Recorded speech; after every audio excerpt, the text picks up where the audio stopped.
దండోరా ఫంక్షన్లో నా ద్వారా వచ్చిన అన్పార్లమెంటరీ లాంగ్వేజ్ మీద నేను చెప్పిన మాటలు కొంతమందికి నెగిటివ్గా కన్వే అవటం వల్ల వారు నాకు నోటీసులు ఇచ్చారు. ఆ నోటీసులకి సమాధానం వారికి సవివరంగా ఇచ్చాను. నా ఉద్దేశం నేను చెప్పానండి. ఇందులో అన్పార్లమెంటరీ వర్డ్స్ వచ్చినాయి. అలాగే మేడం గారు, ఇప్పుడు నేను వచ్చాను కాబట్టి నా వైపు నేను మాట్లాడుకోవచ్చు. అలా కాకుండా ఎవరైతే దీనికి బాధపడ్డారో వాళ్ళ పాయింట్ ఆఫ్ వ్యూలో కూడా క్వశ్చన్లు అడిగారు నన్ను. అన్నిటికీ సమాధానం చెప్పాను. మేడం గారు ఏమంటారంటే, మీది ఒక ప్రజల్ని ఇన్ఫ్లుయెన్స్ చేసే మీడియా కాబట్టి ఇవాళ మీరు అన్నారు కాబట్టి రేపటి నుంచి అందరూ అయిన దానికి కాని దానికి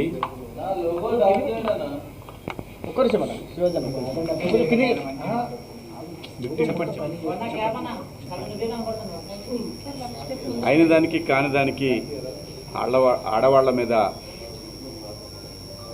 కామెంట్లు పెడతా ఉంటారు కదా. అంటే కరెక్టే మేడం, ఒక ఇన్ఫ్లుయెన్స్డ్ పర్సన్గా దయచేసి దీన్ని ఆపేద్దాం. ఎందుకంటే సమాజంలో ఇంకా చాలా విషయాలు ఉన్నాయి.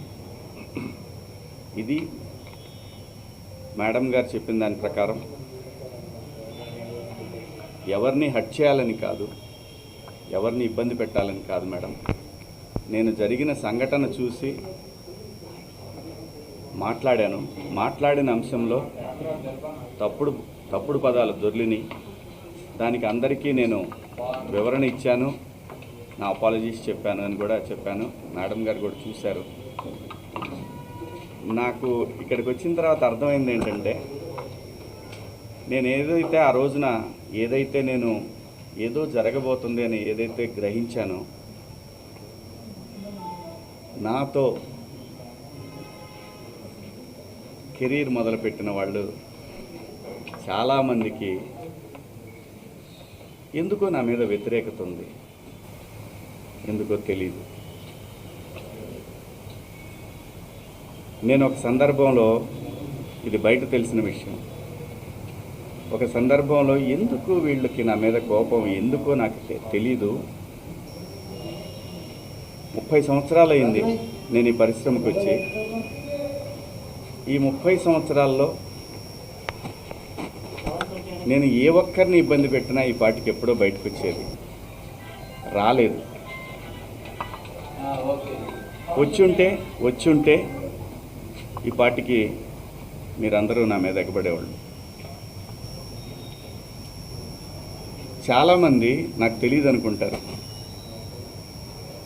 ఎవరెవరు జూమ్ మీటింగ్లు పెట్టుకున్నారో, నాతో బాగా ఉండి నాతో మంచిగా మాట్లాడుతూ నా నటనని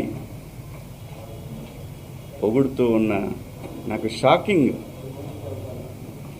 ఇంత కుట్ర జరగాలనా నా మీద? నేను అన్న పదానికి, ఆ 2 పదాలకి, నేను ఆవేశంలో మాట్లాడిన దానికి నాకు బాగా కావాల్సిన వాళ్ళు కూడా ఇంత కుట్ర చేయాలనా నా మీద? నేను మేడం గారు, ఆవిడ, ఇది ఒక ప్రభుత్వం యొక్క సంస్థ. వ్యవస్థలను గౌరవించకపోతే సమాజం తప్పుడు దారిలో పడుతుంది, అన్రెస్ట్ ఏర్పడుతుంది.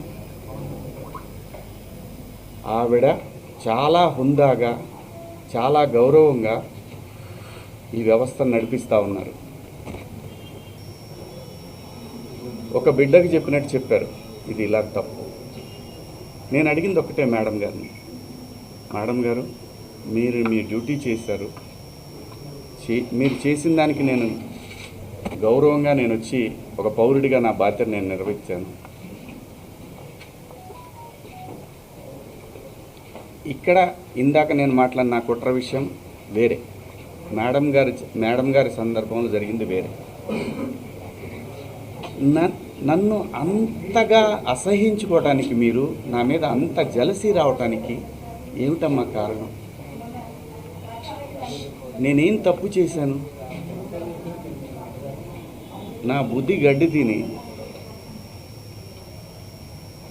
మీ నాన్న చెప్పడా మీ ఇంట్లో? మీ అమ్మ చెప్పదా మీ ఇంట్లో? అంత ద్వేషం ఎందుకు పెంచుకుంటున్నారు? వినా స్త్రీయ జననం నాస్తి. స్త్రీ లేకపోతే ప్రపంచమే లేదు. అసలు ఈ మానవాళ్లే లేదు. ఏ మగవాడు కూడా తన ఇంట్లో తన భార్య, తన బిడ్డ, తన అక్క చెల్లెళ్ళు, తన కుటుంబాలు ప్రతి ఒక్కడికి ఉంటాయి.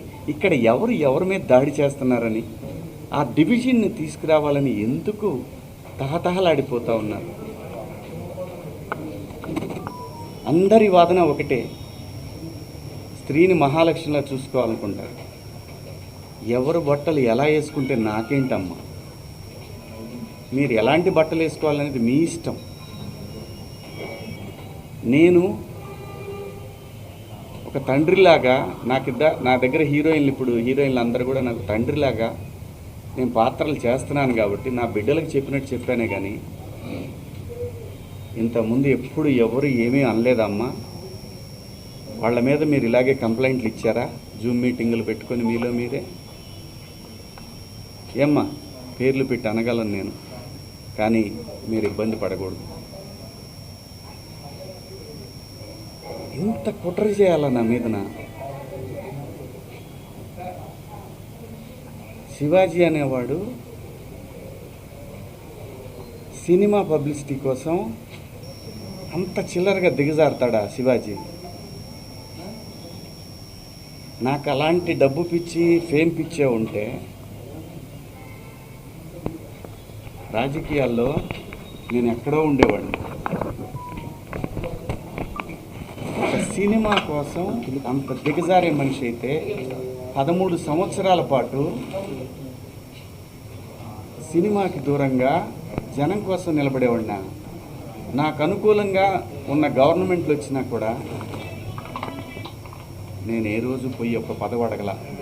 అది తెలంగాణలో అయినా, ఆంధ్రాలో అయినా, ఎక్కడైనా ప్రజల గురించి మాట్లాడాలనుకున్నాను తప్ప ఎవరు కుట్ర చేశారు, ఏం చేశారు, ఎలా చేశారు అనేది ఎప్పుడైనా ఊరికే మాట్లాడితే సరిపోదు. ఆధారాలు తీసుకుందాం, వాటికి సంబంధించి నేను మాట్లాడతాను. ధైర్యం ఉంటే నేను తప్పు చేశాను, శివాజీ దుర్మార్గుడు అని మీరు ప్రూవ్ చేయాలనుకుంటే మీకు వ్యవస్థలన్నీ తలుపులు తెరిచి ఉన్నాయి, రండి. కానీ దయచేసి నేను ఒకటే చెప్తున్నాను, ప్రపంచ వేదికల మీద ఒక 10 దేశాలు, ఒక 180 దేశాల ప్రజలు నిలబెట్టి, ఆడవాళ్ళని నిలబెట్టి, రిప్రజెంటేటివ్స్ అంటే ఒక శారీ కట్టుకున్న అమ్మాయిని మీరు ఇండియన్ కదా అని అడుగుతారు. అది ఈ దేశ పునాదులు. అంత మాత్రం చేత మీరు రోజు చీరలే కట్టుకొని చీరలే ఇచ్చేసి ఏ మూర్ఖుడు చెబుతాడమ్మా అలాగా? ఏ మూర్ఖుడు చెబుతాడు అలాగా? నాకేం పని? నా బిడ్డలు అనుకొని చెప్పాను తప్ప నాకేం వస్తుందండి? నీకేం అధికారం ఉంది? నాకే అధికారం లేదు, అదే చెప్తున్నా కదా. అందరు హీరోయిన్లకు తల్లిదండ్రులు లేరా?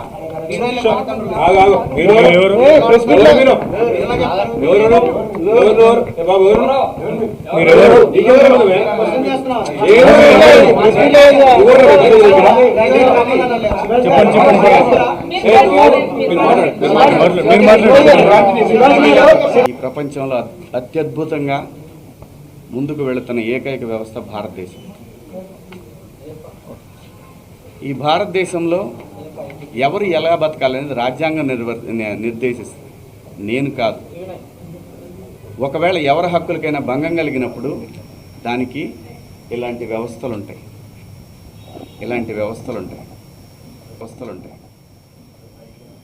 సో నాకు అర్థమైంది ఏంటంటే, సలహాలు ఇవ్వటం మానుకోవాలి, సలహాలు ఇవ్వటం, మంచి మాటలు చెప్పటం మానుకోవాలి. ఎవరిదాడికి తెలుసు ఇక్కడ. ఒక్క నిమిషం, అది చెప్తాను. ఒక్క నిమిషం, నేను చెప్పాలనుకుని చెప్పనండి. మళ్ళీ అంటే నేను అనేది దీన్ని ఇంతటితో ముగించుదామని, ఈ డిస్కషన్ ఇంతటితో ముగిద్దామని చెప్తున్నా. ఎవరి అభిప్రాయాలు ఎవరి వాళ్ళకి తెలుసు. ఇక్కడ మంచి మాటలు చెప్పాను, చెడ్డ మాటలు చెప్పాను అనే దానికి బ్యారియర్ లేదు. Very clear. నేను వాళ్ళు అడిగిన వాటికి సమాధానాలు ఇచ్చాను.